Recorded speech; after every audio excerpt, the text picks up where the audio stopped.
It is an honor and a privilege and a zchus to have Rabbi Russell here, all the way from Eretz Yisrael.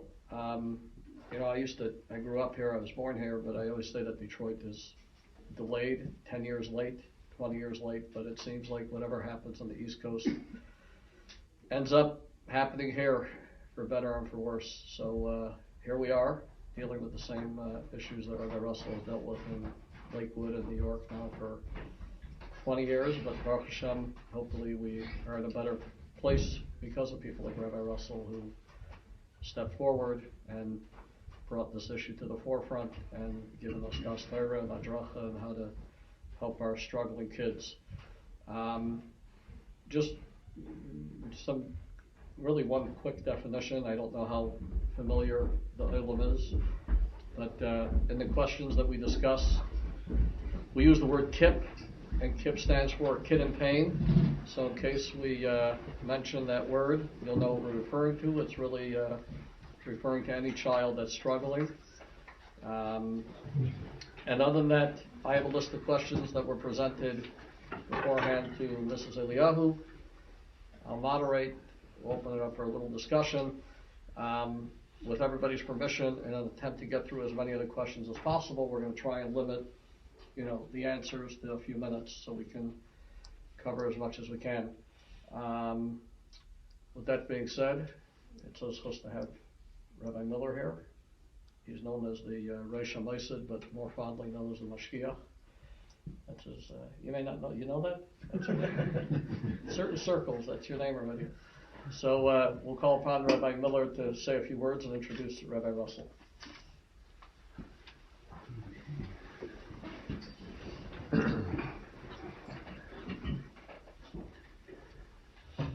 Okay, good evening. Firstly, I apologize for coming late. We got the time wrong. I was also planning to prepare something to say during that time. So I'll just speak from the heart. Being an Englishman in America is not so easy. We feel quite lost here. I discovered not long after I arrived that just the state of Michigan is larger than the entire United Kingdom. So we're like the small people coming to a big, powerful country. But there's one thing that Great Britain has that Americans don't have. We have Rabbi Shimon Russell. And that's something that we're proud of. We boast about. People say, but did you know that Rabbi Shimon Russell is actually English? Which I think you discover anyway as soon as you start speaking. And it's a tremendous kavod to have him here. And we're all, I know I speak for everyone when I say that we are extremely grateful for him being here tonight, but even more for his ongoing guidance, chizuk, hadracha. And I'll just share one thought. I had the zchus to have a long and precious connection with Rabbi Yaakov Mordechai Greenwald, Zecher Tzadik Livrocha, otherwise known as Dr. Greenwald, who was a psychotherapist, but more than that, he was an Odom Godel. And one of the thoughts that I heard from him and I treasure, I keep close, he said that in Shir HaShirim, the Pasuk says that Avo is compared to Moves, to death. The Pasuk says, it's just slipped my mind now, it'll come in a minute, but love, amongst other things, is compared to Moves. And he asked that, there are so many metaphors that are used for love. Why of of all the metaphors, does Shlomo HaMelech compare Avo to Moves, to death? It seems to be the last metaphor to choose. So he said this often, it's been written in his Sefer since. He said that, we go through life and we have the feeling that we're kind of in charge, and although we know there's a Rabbeinu Shalom, but we think we can somehow we can get through, we can handle things. But he said there's one koyach that everyone knows that we've got no koyach against. He said, Achameh ve'esrim, when the Malach HaMoves comes knocking, then everyone knows there's nothing to do. When our time has come, there's no one who has a koyach against Moves. So Rabbi Yaakov Mordechai said that Shlomo HaMelech is saying that there's one other koyach in the world that no one can resist, and that's the koyach of Avo. Ki azor kamoves Avo. That's the lashon of the Pasuk. Shlomo HaMelech says, azor kamoves, it's as strong as Moves, Avo. There's another koyach just like Moves that no one can resist.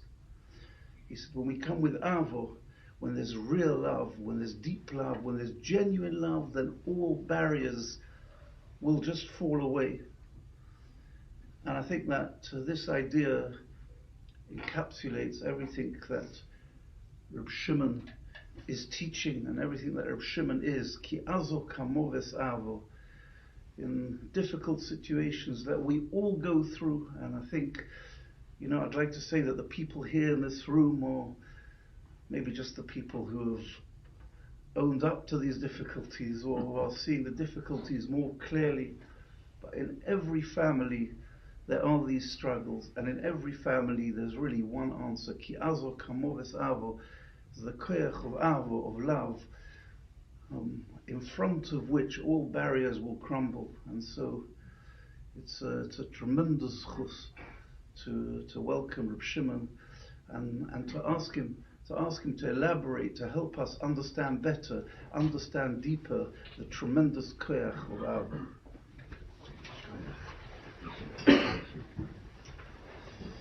Okay, what are we doing here? Just roasting. Okay, Shkoyach, thank you, Shkoyach, for the introduction. I'm completely unprepared. I was told this is a question and answer session. Once you get me going, I talk. It's not a problem.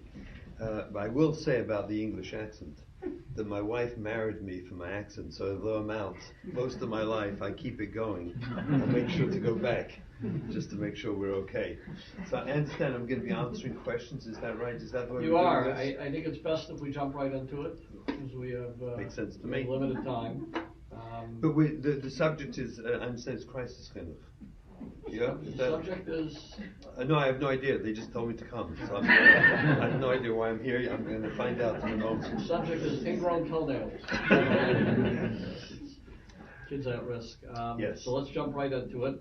Yes. Question 1. We assume that our son realizes that it's not the Yiddishkeit causing the pain, which I would stop for a minute and say. So that's not true. Good, let's start there. Okay, let's start there. All right. How much time do I have? We'll see you in an hour. I actually spoke about this at Keshe this weekend. The question was profoundly asked to understand, like, what's getting what. There are many shaylas we paskin, at least the Rabbanim around us paskin, nager to compromising our expectations of our children with Yiddishkeit. I'm not going to get into the etzem inyanim in halacha, whether, some people want to say that sometimes they're honest. That's a very tricky question to say. They're really honest, karvla honest for sure, chayla for sure. The poskim, the Rabbanim deal with this. It's not for me to deal with. But the question that was asked and is asked frequently, we seem to, one of the primary requirements in doing crisis chinuch, when you're working with seriously struggling kids, is that we look away from a lot of their normative requirements in halacha. and Torah mitzvahs, we have to look away. Why? The question is why? Why is this so crucial? This is a fundamental question that I think has to be addressed and understood in order to move into the sugya of Bechalias, to understand it properly. We have this brings out the sugya very, very well. I don't know how much you know about things I've said, if you've watched all my online drushes, or some of them, or all of them, ich weiß nicht was. But let me start with a very simple yesod that actually goes back many, many years ago, that I came up with this probably 25 years ago, and it's still Chai V'Kayim. Avi Bishop makes sure it's Chai V'Kayim because he sends out a clip of me saying this over with a very dark beard. I don't even look like me. It's like I don't sound like me or look like me. I guess it's over 20 years ago that I said this. He taped me saying this. But it's a yesod that is Kayim even to this day, and it forms the fundamental principle behind which you can understand all of Christ's Chinuch. The whole sugya starts making sense, and why we have to look away. Again, we're never mati. Shulchan Aruch never tells us that you can go and tell a kid to be over naver chas v'shalom. That's not our thing. But we look away. We have to look away. Why? So the yesod I refer to as the happiness pleasure paradigm, and this is the yesod that's crucial that everyone should live this. You have to, if you have a child who's struggling, you have to live this sugya. You have to, because this sugya defines the whole sugya. Every single person, everyone, wants to be happy. That's the way Hashem made us, that we should want to be happy. Where does happiness come from? How do we get happiness? So happiness comes from the embrace of a long-term, meaningful relationship. That's where we get happiness from. Halavai v'deivishter, hatana gamiti mikol ha'edunim shechol motze, says Mesilas Yesharim, is the greatest happiness, is the le'enos miziv hashchina, relationship with the Kadosh Baruch Hu. Everything else in this life, the Sforim HaKadoshim, like Siva Shalom and others, explain that even love itself, like love between husband and wife, taivas, even taivas, is all metaphors to give us a sense of what we should really want in a relationship with Kudsha Brichu. It's all, the whole world, everything's a metaphor for that. So where does happiness come? It comes in the embrace of a long-term, meaningful relationship. Makes a person happy. That's where happiness comes from. Everything else in this world is pleasure. It's not happiness. Pleasure is short-lived. Pleasure, you experience it, you have a geschmack. It could be a steak or it could be great adventure. It doesn't make a difference. It's a pleasure activity. If it doesn't have amshocha, there's nothing afterwards. You don't walk away with anything. The best raya for that is a Cholamoid trip. People go on the Cholamoid trip, they spend a fortune of money going to a big amusement park somewhere. The kids run around like crazy. You're running after them non-stop. At the end of the day, in almost all families, you get in the car and all the kids are complaining bitterly what a miserable time they had, and the rides, and I had to wait, and this was miserable, and this and that one got more than me and less than me, and I was really tall enough, and they should have let me, and they didn't let me. And meanwhile, the fathers are usually fuming, driving home, wasting all this money. The mothers are feeding the kids to try and keep them, from because otherwise he's going to start whacking them all, right? It was a pleasure activity. There's no Masha Ein Kain. If you ever try this, you go to a park with a blanket and a picnic and a frisbee and some balls, and you go and play with your children together, and you interact with your kids with a picnic and playing and having fun together, frisbee or whatever you're playing, and everyone walks home glowing, and you don't have that complaining. Why? It's fascinating, because on the blanket with the picnic and the frisbee, you built relationship. When you're in great adventure, there's no relationship at all. Adrab, you're running after all your kids in different directions. No one's talking to anyone. The whole focus is on the ride. Happiness is found in the embrace of a long-term, meaningful relationship. This is crucial to us as we understand what we're going to try and do to recover that relationship with our kids, because it's fractured. It's fractured. So what happens to our children? We give normative chinuch. I hold that basically all of us here are normal people. Anyone who's not normal, you could leave. But for the rest of us, we're all normal. We're all normal people. That means more or less, we all did more or less pretty decent parenting. We didn't do crazy parenting. We are not crazy parents. If you look in the bell curve of parenting, we're neither the most mishunadik, amazing parents that ever existed on earth, nor are we crazy people who got up in the morning wondering how to ruin our kids' lives. That's not what happened. We did normative parenting, more or less.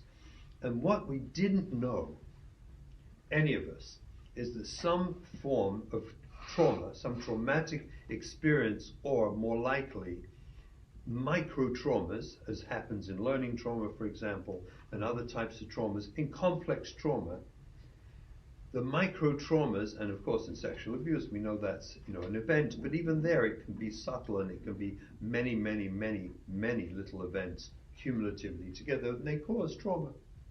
And we now know for sure that more or less good enough parenting doesn't create the resilience children need if they're going to unfortunately experience trauma. This is the teretz klali that most people are pulling their hair out, trying to work out how come the neighbors, who I hear them through the window screaming at their kids all the time, and they've got like 9 valedictorians, and we only have 8 schools, but they got 9 valedictorians somehow, that family, and we know they scream at their kids, and I've even seen them whacking them, and they seem to be fine, and yet our family, we're like nice and edel, and we speak nicely and all the rest of it, and our kids are flying out the windows. What's going on?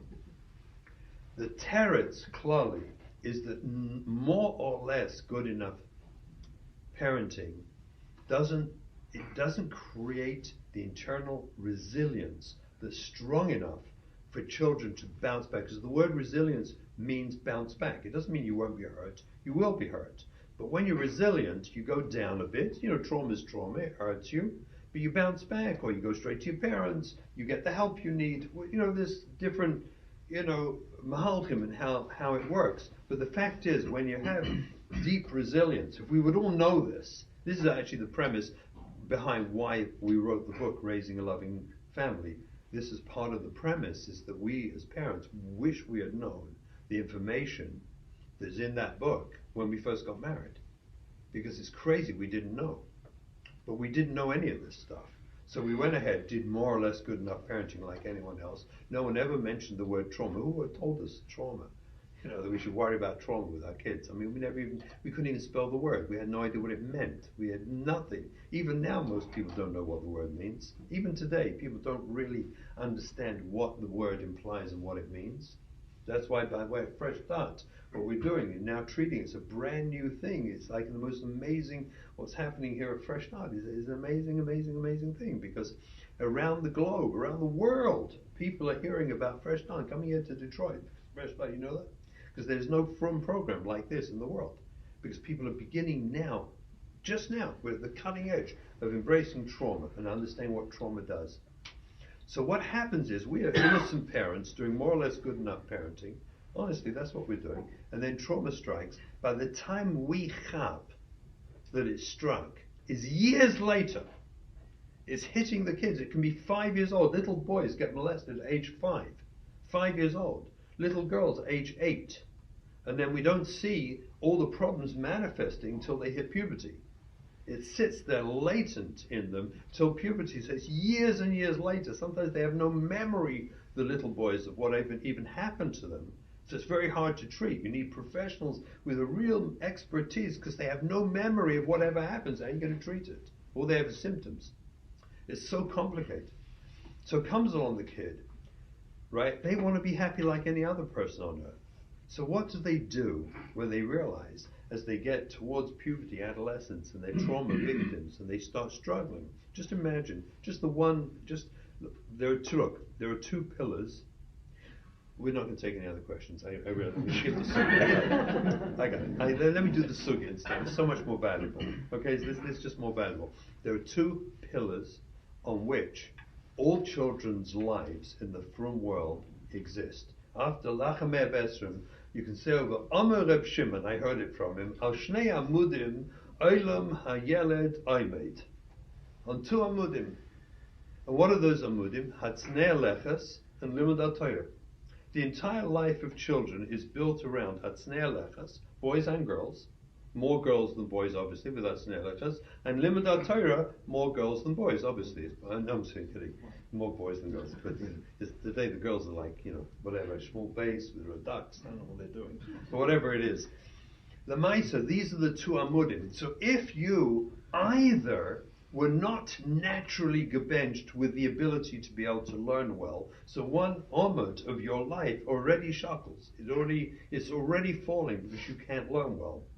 And or if God forbid a person was molested, which we know 1 in 5, 20% minimum are being molested, 20%, that means those kids, that will interfere with their ability to be naturally live within Hatznei Aleches. Hatznei Aleches are like a global, it's a bubble you go through your life with.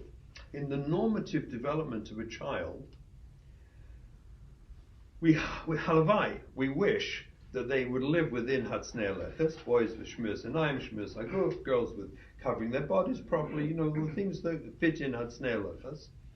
And then before they get married, halavai, they'll get a chosin shmuz or color classes, and listen what happens. We integrate the world of sexuality, gets integrated beautifully into the bubble of Hatznei Aleches with which they've been living their lives. There's beautiful integration. That makes sense? It's just put there together. It's part and parcel of one thing. When the kids, unfortunately, are abused early in life, there's the bubble of Hatznei Aleches they keep hearing about, because they hear about it in school and at home, about covering your body and your skirt should be longer and this and that, and this button and that button and whatever, and the pin and all the rest of it. And the boys are told about shmiras einayim and shmiras haguf, and these things are really chazed over and over again. They have the bubble, but now they got a separate bubble that doesn't stim, it doesn't fit. On the contrary, they're told that in this bubble of Hatznei Aleches, these kids are informed, and not chas v'shalom to hurt them, but in the framework of the way our lives are, home and at school, these children are informed that if you are involved in sexuality, you're a goy, you're a shegitz. There's something bad about you. That's the way they pick it up very clearly. Of course, we don't know who ever happens to till much later in life, and certainly in the classroom, they don't know. They don't know. There are ways to deal with this. That's not for now. That's for Mechanchim. There are very clear ways how to differentiate when we speak it to our children about these inyanim. But we usually don't know. We don't know. For years later, we certainly don't know with learning trauma. Has it reached a point where the kid is traumatized by learning? When is that moment? Right? The Gemara says, right? And don't get involved in God's pickles. I always think kavshis, pickles, is when you put cucumbers and spices in a jar with water and you look at it, can you identify when they're no longer cucumbers and now they're pickles? Like, can you just look at it and know? It's impossible to know that moment when they changed from cucumbers into pickles. I think that's what the Gemara is saying. Don't get involved in God's pickles. These are hidden things that only the Eibishter knows. You can't know. We can't know with learning trauma. When is a kid crossed the line from just having a hard time learning to having a traumatic experience learning? When does that happen? We all know at the end he got traumatized. We know at the beginning it's just hard. But when does it become true? It's impossible to know. So we have both with sexual abuse and with learning trauma. These two are mudim, which is learning, the pillar of learning and the pillar of Hatznei Aleches. The kids who get learning trauma and... Am I going too fast? Yeah, maybe. Am I going too fast? Sorry, I feel like I'm going too fast. Yeah. I am? Maybe for me. Maybe could you explain the learning trauma? Oh yeah, learning trauma means like this. It means like this. When a kid goes to school on a regular basis, let's take the partial case of a kid who doesn't have a strong kishun. He just doesn't have it. Well, actually, let's take two. The kid who was not gebenched with a sharp kishun to begin with, to the kid who has so much sorrows on their head from home, from life, from family, from problems, maybe from an impulse disorder, who knows, that they can't think straight. Those kids come to school and every single day are affirmed, you're a loser. Are affirmed, we will never have nachas from you. You know why? Because every time the Baal Kishun in the class, boy or girl, asks a question, what happens on the Rebbe or the teacher's face? That's it, they smile. Can't help it. When the Baal Kishun asks a question, the Rebbe or the teacher always smiles. When the klutz in the class doesn't ask a question, he never gets that smile, ever, ever, ever, ever. And if he ever is brave enough to actually say something, he gets the look. Okay, so you mean you're saying like this? Or you think he misses that? They understand. It's not an event. You see, complex trauma is not a single event. It is a multitude or myriad of micro traumas. Each one, if it was the only one, would get finished on. It wouldn't bother anyone. But when you have it every day, the affirmation of every single day walking into a classroom, and I've heard this from the kids we tried to help them. We sent them through resource rooms for year after year after year for tutoring and extra tutoring in the resource rooms. You know what they tell me later on in life? I knew I was always going to be a loser. My parents were trying to make me into a learner. I understand that, but that's not what I was. I was never gifted. I could never be a learner. The kids learning trauma is the cumulative impact of a myriad of micro traumas, each one affirming I'm stupid, I'm a fool, I can't learn, and or I will never give my school, yeshiva, teachers, rebbes, and parents nachas.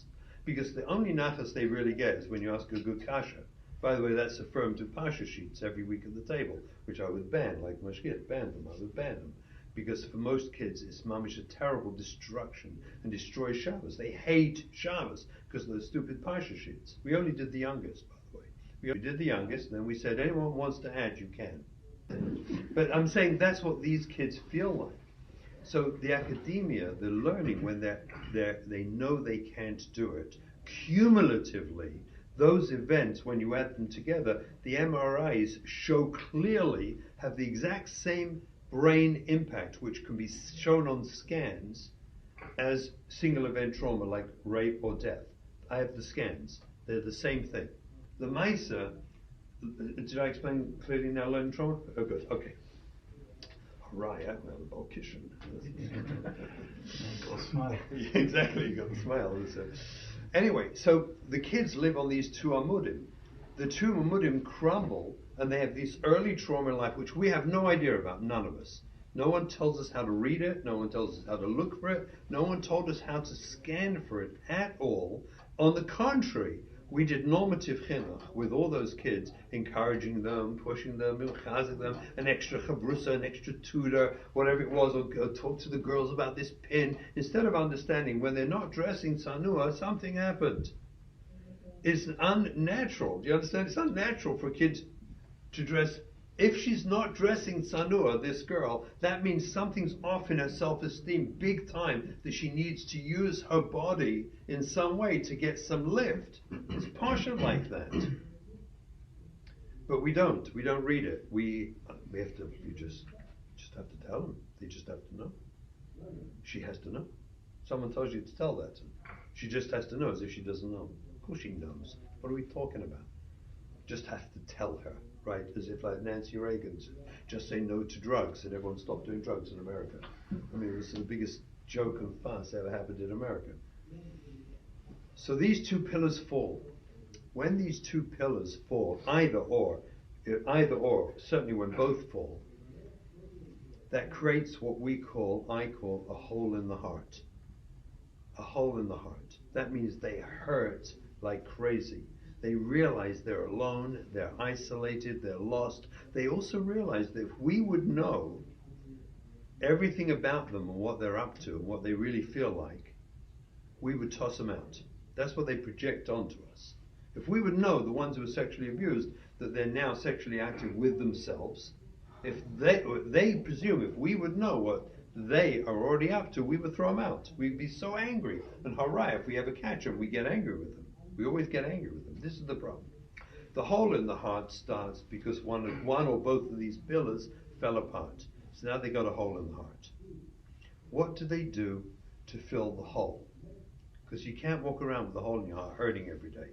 So what it starts with, the little kids, they get reading material that they probably shouldn't be reading, or music. They'll listen to, in the old days, in my days as kids, they'd listen to Mordechai and David. That was like, going off the derech, It's like David Werdiger, that's Chazonis. That's like, Mordechai and David is a pop singer, Today, it literally, I mean, any of the Heintiker bands could play amongst the goyim, they would never know the difference. They would never know the difference. I mean, it's mamish. So they start listening to music and looking at magazines or whatever they do, things that are iffy. You know why? Because Mayim, Gnuvim, Yimtaku. That's why, because they're doing edgy things, and edgy things make you feel like special. So they stop the hole with edgy things. Here's the problem though. No one ever exposed them to my drushes. If they were exposed, they would know that when they do these edgy things, they always get caught. They always get caught. Always. And when we catch them, then we do old-fashioned chinuch, because we never knew about crisis chinuch. So we do old-fashioned chinuch. And you just tell them, you can't do that. What are you doing? Sugar? That's not for Bas Yisrael. That's not for Ben Torah. And we give them a drasha. It says, oh, it's not for Ben Torah, Bas Yisrael. Good. Well, that's not what I am. That's good.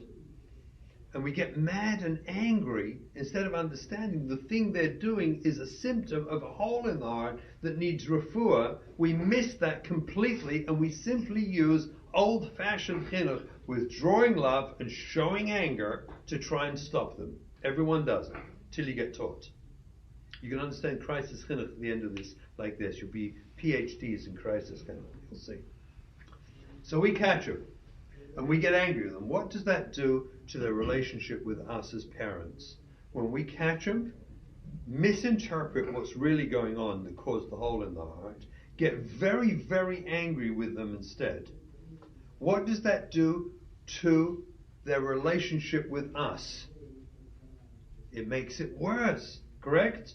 They now have a parent who's mad and angry, and they feel that you're angry with them, and they distance you. What does that do to the hole in the heart? Because we said happiness is only found in the embrace of a long-term, meaningful relationship, which we're now impeding that relationship. So are they more happy or less happy? They're less happy, correct? Does that make sense? We're following? So if they're less happy, what happens to the hole in the heart? It gets bigger. So now they have to find more elevated more elevated pleasure activities. So they start drinking a little bit. They start stealing from your wine on Shabbos. They steal the wine, they drink wine, or they go into other things, or they start, looking at very inappropriate things, and they find a way to look at sites they shouldn't be looking at. And guess what happens next? They filled the hole now. They feel better. But what happens next? We catch them. We always catch them. Either the school catches them or we catch them. And what do? Because we still didn't chapitz crisis chinuch, unless you heard my drasha. You still think it's old-fashioned chinuch. And now you catch them, or the school catches them, and then we start knassing, fining, threatening, suspending, punishing, crying. I mean, the women start crying, everyone's crying, by your light, you can barely light them. They're so soaked with tears by now, you can't even light your light on Friday.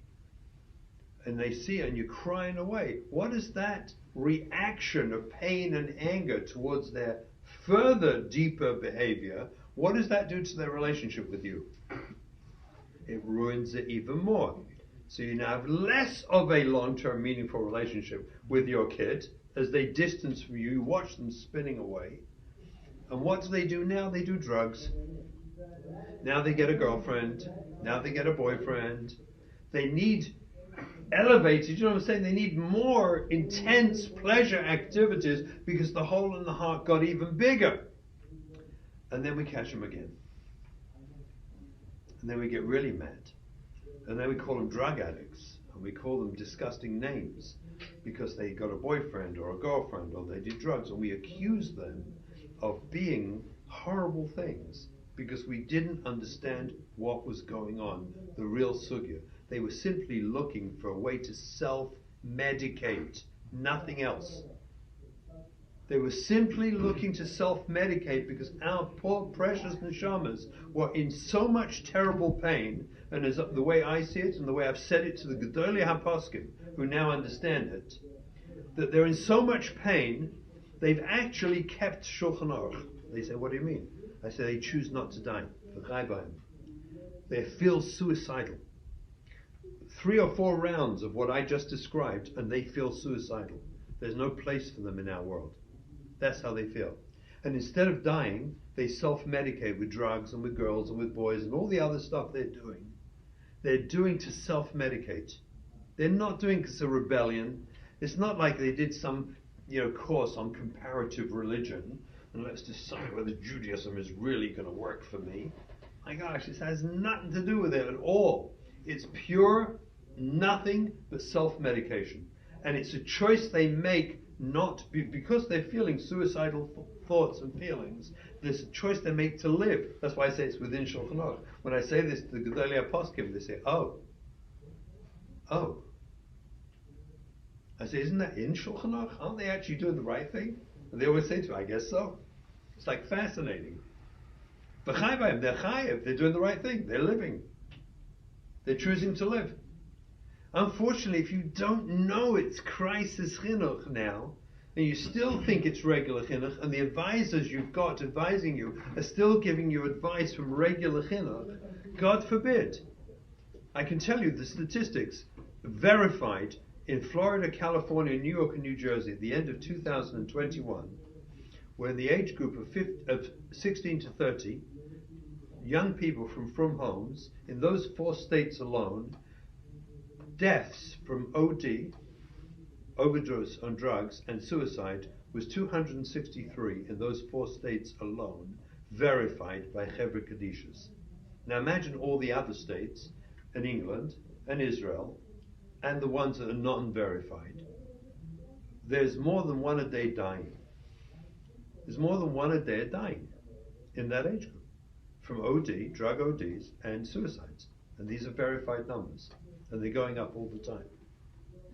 Because when you do regular chinuch on what is essentially a trauma-based problem, which occurred in the framework of normative, regular, more or less good parenting, and trauma struck, and we didn't know, that's what happens. That's what we're dealing with.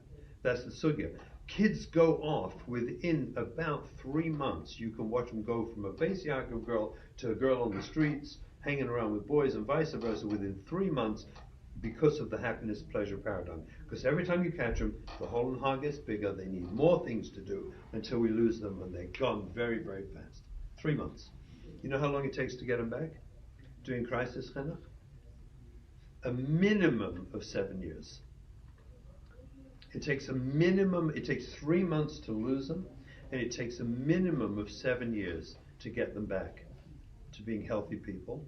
And in most cases, the full damage that was done to them, because we haven't even addressed the trauma yet. We just got them back to being willing to work on their trauma, willing to, be a healthy person and start working out how to get my life together. That takes about 7 years. After that, to actually heal the damage of learning trauma, because think about the word trauma, right? PTSD, in the book, it says like this, in the DSM, it says like this: person who has PTSD, post-traumatic stress disorder, which is what happens after you have trauma, person with post-traumatic stress disorder will have a severe psychological reaction at exposure to internal or external cues that symbolize or resemble an aspect of the original trauma. So every one of those kids on the way back, if they have learning trauma, have to deal with learning or davening, and that will trigger them. So how do they get back in? If they're going to have a severe psychological reaction and exposure to internal or external cues that symbolize or resemble an aspect of the original trauma, which is living as like a Jew. Living a life like an Orthodox Jew means davening and learning. So that healing can take, after the 7 years of getting them back, it takes into their, I always tell people you have the wrong decade. The final healing is somewhere between 30 and 40 is the earliest we expect to see the healing. 30 and 40, that's the ones who we did the 7 years, got them back, and now they have to work out, how do I work out how to re-embrace Yiddishkeit when the sneers thing, which was the sexual abuse, has to be healed, and they get triggered every moment anyone encourages them to start dressing a bit more tzanua. You see, you just triggered the heck out of them again, you lost them. It is such an unbearable life for them to have to force themselves back into being in a Jewish world and dealing with trauma that's unhealed. It can take, in a moment, let me finish the thesis, okay? It can take years and years and years. Typically, in the best, most optimum outcome I've seen, that with the best, when people make the switch to crisis chinuch, and they actually start embracing their kids properly and working with crisis chinuch, within 7 years we can see them stabilizing their lives, and then we can actually expect them to be pretty in a good place by the time they're around 40. Okay, so what is the pleasure, the happiness pleasure paradigm describes how they go off, and it also describes how they go back. This is crisis chinuch. Ready? Now this is it. I actually spoke in Yerushalayim about a month ago for the first time in Hebrew, in my debut Ivrit drasha.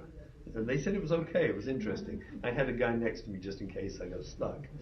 But when I started the drasha, I told them like this: open a box in your head, a black box. Imagine, I had them all close, like 800 people there. They close your eyes, just imagine a black box, open the lid, and put inside this box everything your father taught you about chinuch, everything your Rebbe taught you about chinuch, your mother taught you about chinuch, everything you learned in Frum about chinuch, everything you got from all your rebbeim you ever heard about chinuch, put it in that box. You got it there? Everyone ready? I said, great. Now close that box and take out some string and tie it up tight and get some duct tape and wrap it with duct tape and stick it on some shelf in the back there. Okay? And every time it tries to open, resist it. Keep it closed. That's not the sugya. Now let's open another box. And this box, write on it crisis chinuch. Chinuch b'mashper. Let's write crisis chinuch on this box. And let's understand how crisis chinuch works. And it's really simple. Take the happiness pleasure paradigm. And let's go the other way. You heal a child better through defiance than through compliance. This is one of the yesodis of crisis chinuch. When they defy you, remember what we said in the earlier, when they go off, is they do something which they needed for self-medication to fill the hole in the heart, and then we caught them, and then we yelled at them because we did regular chinuch. Now, when we catch them doing stuff, internally, you do what I do, and you say, he's choosing v'chai, he's choosing to live. So when he does it, you say, I understand you need that girlfriend. I get it. Makes perfect sense to me. You're in so much pain. I bet you feel good having a girlfriend. It makes sense to me. And he says, is this my father? Really? You really saying that? See, I'm not saying you should have a girlfriend. I'm just saying I understand that you have a girlfriend. I'm not saying, let's go and read shidduchim to all the guys in yeshiva, when they're 16. That's not what I'm saying. But I am saying that I understand why you needed that girlfriend. Or if the guy's smoking up all day long, right, smoking pot, he's smoking pot to self-medicate. So I say to him, I get it why you smoke pot. Because you hurt like crazy. And you watch their face when you say that authentically to them. Guess what happens to the relationship with you when you say that to them? It ever so little repairs. In the smallest way, it starts repairing. My kid has a soffit. Oh, my parent loves me. They understand me. Well, they don't really believe you at first, so they test you. So they smoke more pots and get another girlfriend. Maybe they'll have 2 girlfriends now. I don't know. They'll do whatever they'll do. But they'll do it more to test you. And when they test you, you're waiting for the test. You say, I get it. I understand. 1 girlfriend wasn't enough. You needed 2. I got it. Makes sense to me. You're really hurting. Or whatever it is they're doing. You're smoking more pot. I get it. I understand you. And what begins to happen is you begin to repair the relationship between you and your child, which provides for more happiness for your child. That's Teva. Hashem made it that way. Hashem made it that way. So when you repair the relationship with your child, ever so little, the hole in the heart gets smaller. So they need less pleasure activities. And that process takes about 7 years. Crisis chinuch is built on this principle that we exploit the moment of defiance to heal them. Because when you exploit the moment of defiance, you're saying, I love you so much. I don't see this. Actually, I see you probably need this. I get it. I understand it. And don't think for a minute that means the kid will say, so you hold I shouldn't be keep Shabbos. You also agree Shabbos. It's ridiculous. They all know. We did this with our kids. Not once did they ever think, I don't hold of Shabbos. We had the same Shabbos. I always had the same Shabbos. My wife and I kept our mitzvahs the same as we always did. They saw it. They appreciated that we understood their struggles and where they were holding, and slowly but surely they healed. It takes years. But with patience and love, it heals. Because what I'm essentially telling my kid is, I love you. I love you. You're my child, and I love you. And I want you to survive. And the truth is, that's how we felt. That's how we should all feel as a parent. I want my child to survive. I want you to live. So when you choose pot, or a boyfriend, or a girlfriend, or, that's why religion, that's where I started, right? That was the question, right? I'm there now. Good I'm news there. I'm is, going there. good news is you covered some of the questions. Okay, no, let me answer this. So that's how religion fits in. That's what I was getting at. So this was an introduction, just to answer that question. So here's the answer to the question. Now you now have, it's partial, that if my kid is in a trauma mode, which I now know they are, and in a trauma mode, they're having a severe psychological reaction because they've been exposed to internal or external cues that symbolize or resemble an aspect of the original trauma. And right now, they're in a terrible state where they feel like suicidal. You have to understand. They have suicidal ideation at that moment. And at that moment, the safety that stops them doing it is watching non-stop TV shows on their smartphone all through Shabbos. So is that right or wrong? Bemes is right. It's right. I once asked a psak years and years ago. I asked this to Rav David Cohen Shlita in Flatbush. So I asked Rav David. I had one of the kids I was working with. He was 15, 16. He was in bad shape, serious ADD, been thrown out of all the schools. He was in very, very, very bad shape. And he had fallen in with a motorcycle gang of drug addict goyim. Lived on Forest Avenue in Lakewood. On Forest Avenue. And they would come Friday, right outside the house. He'd slip out in his, we call it his big day kuna. After the meal, he'd get changed into his big day kuna, his jeans and whatever. It looked like the motorcycle gang. He'd go out and he'd slip off and they'd do drugs and they'd sell drugs and buy drugs. It was a frightening death. It was a world of crime and death. I know guys like that who got involved in these things, who went to jail and sat in jail for the rest of their lives. Because they were buying and selling drugs with guns. You get 25 years to life for that. So this kid, I had a shaila, and I went to Rav David, and I actually got it wrong in halacha the first way. He corrected me in language, and we got it right the second time. This was the old days. I had the father buy him a little video player, and bring him some videos. The old days, they were like, I don't know, there was these box things, that had videos. I don't know. Does anyone know what this means anymore? Yes? Like your cassette, right? You know what that means? Your pencil. Then you're too old if you know that. The younger generation don't know what that means anymore. Anyway, so we got him a video player and a bunch of videos and a headset. And this is how we did it. We had the father walk into the house Friday afternoon and say to his son, listen, I want to tell you like this. If you, my son, would ask me, Tati, what's worse? I should go out with the motorcycle gang doing drugs all night because I just can't handle being home for Shabbos. I'm just too triggered. I'm going crazy. Or I should sit quietly on my bed with the headphones watching videos every Shabbos. If you would ask me which is worse, see, I said which is better. But if I would say, no, that's not la halacha. You have to say which is worse. Which is worse? I would tell you going out with the goyim is worse. And with that, he placed it on his bed and left the room on Friday afternoon. I had a session with this boy Sunday morning. This was an early crisis chinuch intervention. Sunday morning, the boy comes into therapy with me. I promise you, I felt like he floated over the threshold of my door. He used to come in all like grudging, to come into therapy. He floats in, and he's full of energy. I said, what's going on? I knew. He didn't know. I told the father to take credit. I told the father, make sure it doesn't come from me. It's from you. Make sure you tell, this was your I'd already checked. As a matter of fact, I checked out Rav David Cohen and Rav Aaron Leib. I asked them both this question. They both concurred on it. So I said, you take the credit for this. So he said, my father, he's the biggest tzaddik in the whole Lakewood. My father, I'm telling you. And then he tells me an amazing thing. He says, you know something? Because of my father, I'm going to be Frum one day. Sunday morning, one intervention. And somehow, not only is he Frum, he got married. He runs an einig, he and his wife.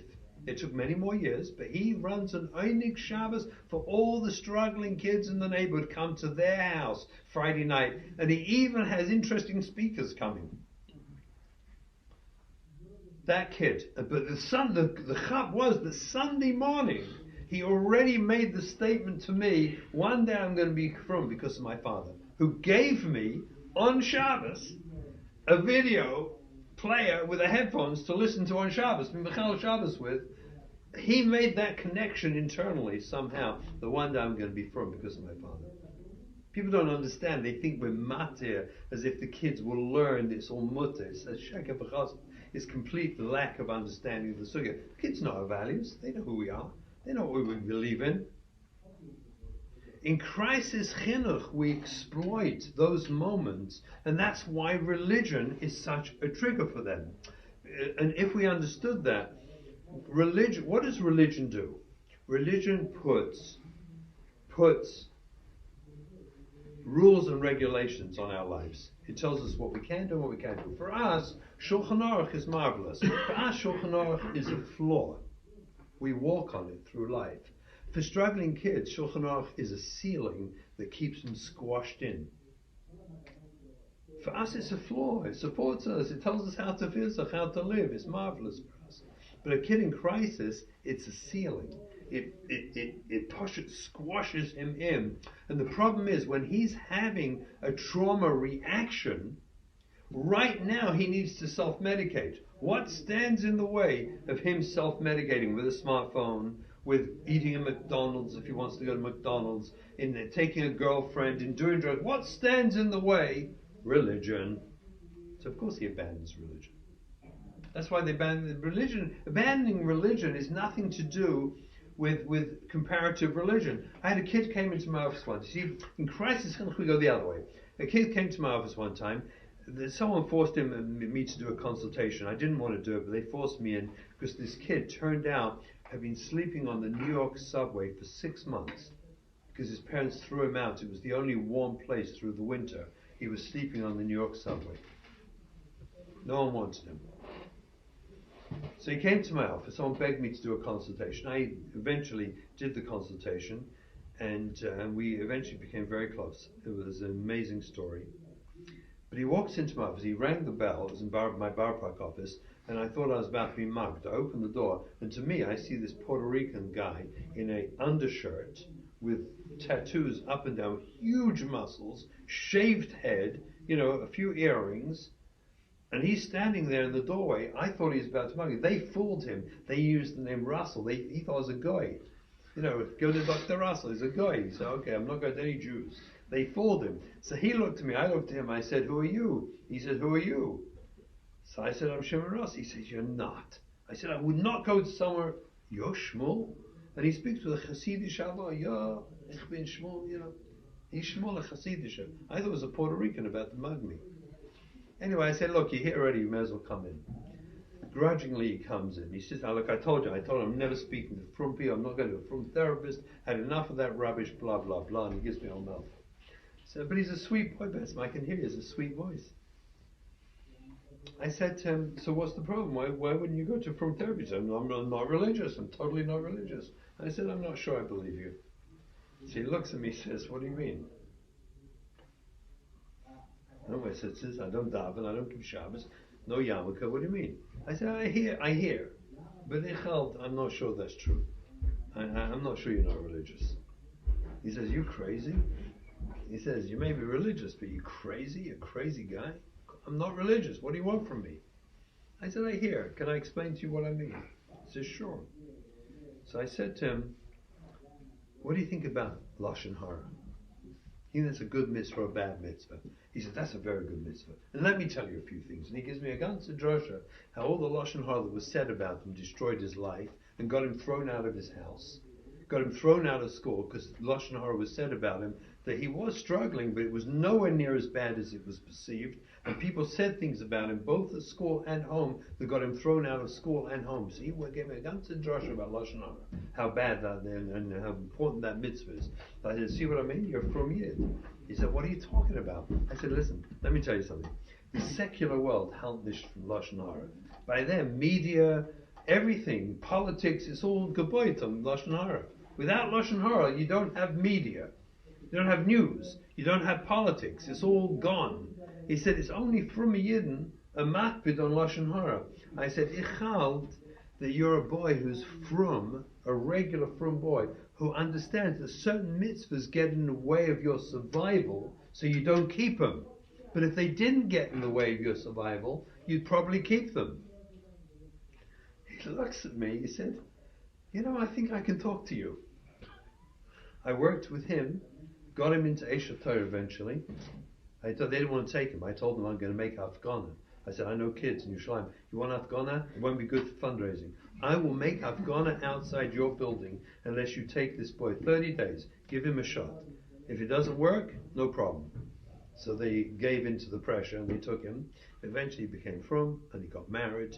And I was Masada Kedushin. Yeah, with a rock behind me, But I was Masada Kedushin. He wanted me to be Masada Kedushin. Yeah. But it started, you understand? I told him. Rabbi Russell, hold on. I want to. We talked religious a lot, so I'm assuming we have another question here. Oh, really? Our son often talks about being clean from drugs.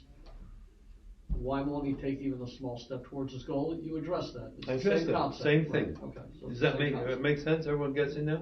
Because a step towards being religious will trigger him until you heal the religious and spiritual trauma, which occurs to all sexual abuse victims and all learning trauma victims. Another question that I think you addressed was, we see much progress in our 16-year-old daughter using the crisis Chinuch method. She still has a long way to go. What physics can you give us keeping doing the same thing? Is there a way to speed up 16? But I think you answered that too. Yeah, no problem. Just wait another 20 years. 20 years.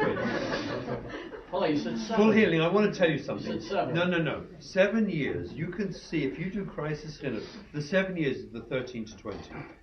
Unfortunately, what we've documented is when we do the whole Scotland Yard, FBI, KGB thing on them to try and head off everything. Like I have the mothers who sneak into their bedroom where they're growing marijuana and they pour bleach into the marijuana plant to kill it.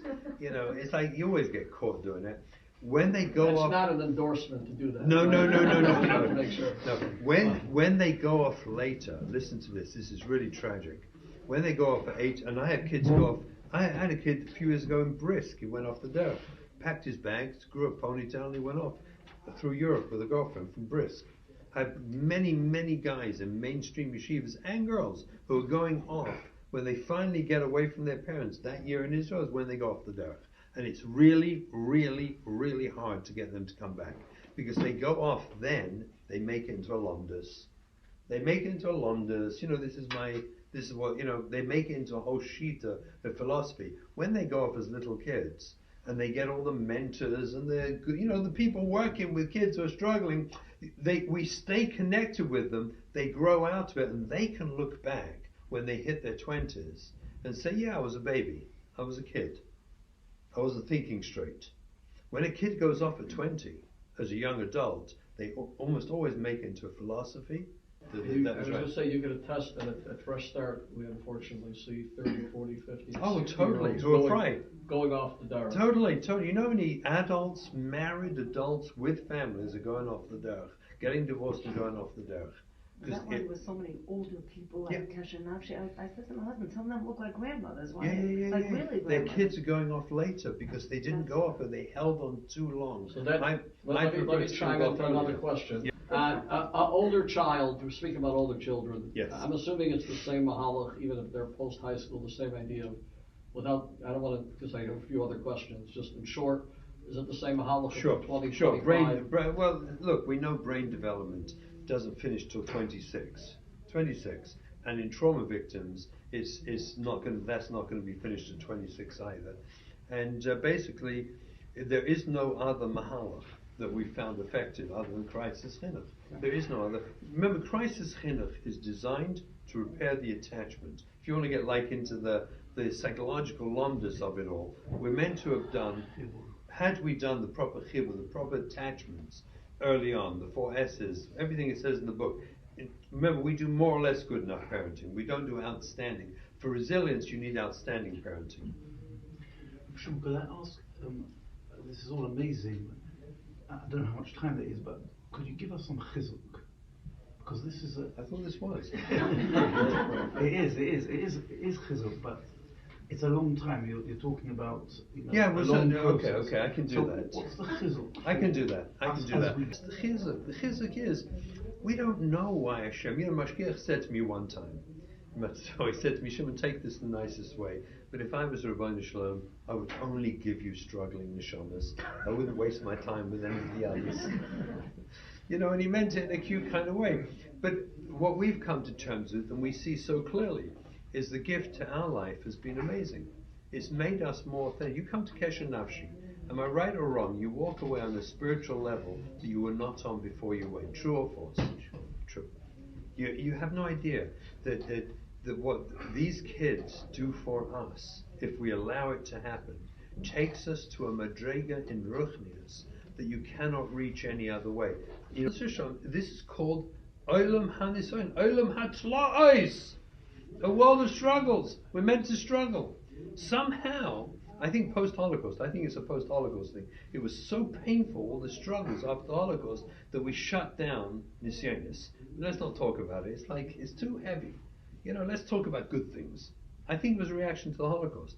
But it's not emes. The emes is, this is Eilam Atlaos, Eilam of struggles and problems and Nisyonis. And guess what? You grow through your Nisyonis. I can tell you, I've been made, I'm telling you the emes, Hamitosai, put me on a polygraph, give me 3 Sifrei Torah, hold them and kiss them and tell you this. I am a better Jew because of my children. I'm a better Jew because of my children. I think I would have been a mediocre Jew and maybe even a Balgaiva. My kids kicked that out of the ballpark for me. You become a better Jew because of the kids. And they need, if we can embrace that, see that, and feel that, if we can just see that truth inside, and then gift ourselves to our children. As I said to my daughter, my first one got married after so many struggles and difficulties. She was getting married. Shmuel Kamenetsky came to Masada Kedushin because we always talked over our shayas with him.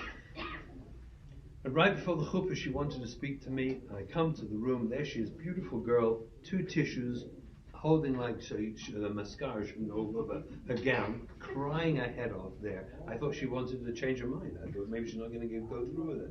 She had to speak to me.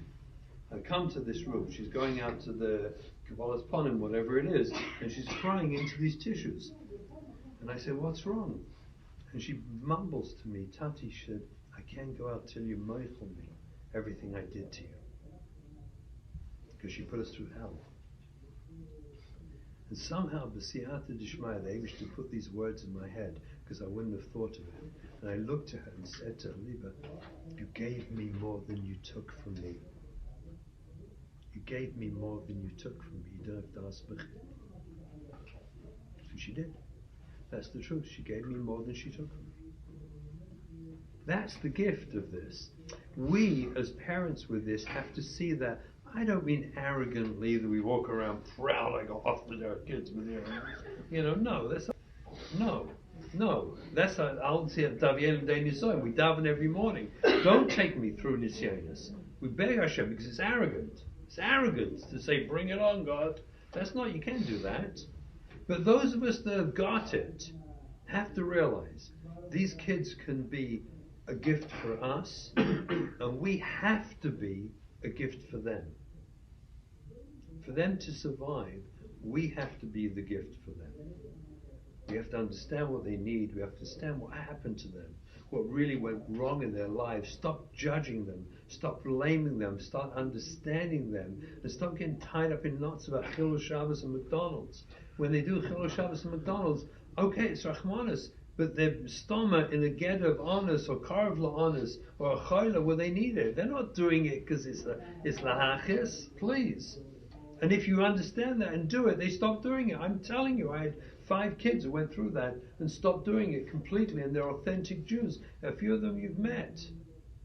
I don't take credit, this is them. They're remarkable young people. I mean, mamish remarkable. You have to meet them to see them. They're gesund and healthy, and the ones in my family who didn't go off, we had some of those too, who were like just the mainstream valedictorians. I have a son-in-law in Yerushalayim who has his own kollel. His wife is like a rebbetzin, my daughter. They're like chashuva people. Everyone's shalei to with them. And they both went through families like this, and it strengthened them. It didn't hurt them. They became stronger because they watched us, what we were doing, and how we were doing it, and it made them who they are. And they became super special because of it. So, you understand, the Eibishter, you have to understand, Ein Ra Yored Min HaShamayim. This is a Kal Gadol, as far as I'm concerned, and you cannot be hurt in this world unless the Eibishter willed it. Ein Odom Noikef Etzbal Milamata, Elokim Imkem Achizin, Alo Milamala, Gemara and Chulin. You have to, we have to embrace this and stop being babyish about it. If we're going through these struggles, there's a reason for it, and we have to embrace it, and then we have to be wise. And today there's wisdom. We didn't have wisdom. I had to work all this out, by the way. 25 years ago, we were still hurting our kids because people were giving us eitzes, and we went to Mishal eitzes. They were giving us terrible eitzes that were destroying my kids. And they were getting worse and worse until I stopped listening to all the stupid rubbish, and I sat down and started trying to work out, what is the problem? What is happening? How can I help them? And lo and behold, it took us 25 years to work it all out, but we have a mahalach today that works. Does it work 100% of the time? No, I can't say that. But overall, it works. And if we give it time and we have patience and we love our kids and we connect with them, we repair the attachments, through that process of, you can heal better through defiance than you can through compliance. So you look forward to the defiance. Azra, my wife and I used to look forward to it. When they're really defiant, I want to tell you the most amazing thing I ever did. This captures this. I'm going to finish with this. I'm done. I'll tell you this. I kept, for many years, in the closet in my master bedroom, I once, like every Meshuggah Jew, decided to try and make wine. We all go through that immature stage. Most of us give up quickly. Our wives think we're nuts. And eventually we realized we made good vinegar, so we stopped doing it. It's a Bittelsmann. But you're left with the gallon jar, right? So I cut a slit in the gallon jar, and I put it in my closet. And every Erev Shabbos, I took the change in my pocket, and I put it in that gallon jar. And when it was full to the top, I took it to the bank, and I exchanged it for $100 bills, put them in the bottom, and did the same thing again. And I figured I have a nest egg one day, maybe even a chasna, could be tens of thousands of dollars, be retirement, who knows how much money could be in there. I never counted it. Every time it was full, I just put the $100 bills in the bottom. I did this for decades. It went for many years. It was filling up with a lot of $100 bills in the bottom. It was pennies and little coins. It took a year to fill the bottle, you understand? One day we were away for the weekend. By the way, in Lakewood you can't say weekend, your kids get thrown out of school. You have to say Shabbos. I was away for Shabbos. No, it happened to me. We got censured. One of our kids was told we were suspended because she would come in and say, Shprinzi, what did you do over the weekend? You meant to say what you do over Shabbos. And we were told off for it. I called Reb Shmuel and I said, Rashiva, what's going to be? He said, I guess they throw my kids out too. We say weekend too. In Detroit they say weekend, right? You know that? You have to say Shabbos. Anyway, we were away for Shabbos, for the weekend. Come back, and my kids were in the house with friends, and the bottle was gone. The bottle was gone. It was a moment of truth for me because I had to really Russell, are you going to live your shitas or not? Maybe when money changes. I wasn't sure. And I struggled very much with it and chose not to say anything. And I said nothing, ever. For years and years, and years and years and years. Then I realized I made a real toss.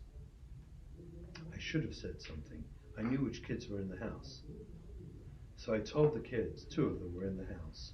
I don't know if it was them or their friends, but I went to them and I said the following.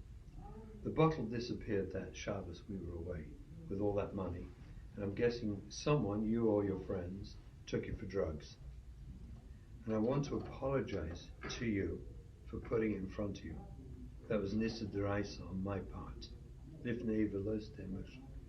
I should never have left it there. I was machshel you. It was bad enough you need drugs. You didn't have to steal. And that was my fault, not yours. If you feel bad about it, I want to apologize to you. That's Christ's hand. That heals the soul.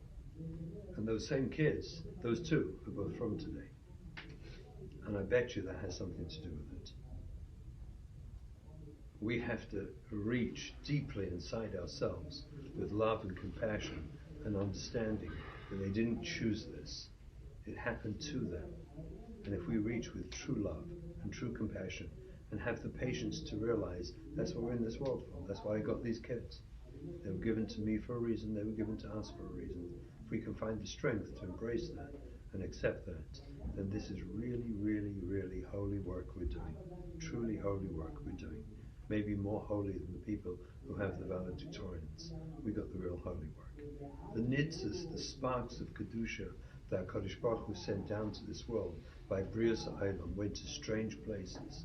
The Leshem writes that some of those sparks, those holy sparks, nitzes HaKedusha, they went into Bati Midrashim, they went into nice places, and some went into very low, dark places. The mashal he gives is of a king's palace. And the palace, some went into the rooms upstairs, all the nice drapered, tapestried rooms where the butlers are dressed nicely, they've got nice couches and sofas and upholstery. Some of the nitzes went there, and some went into the sewage system underneath the palace.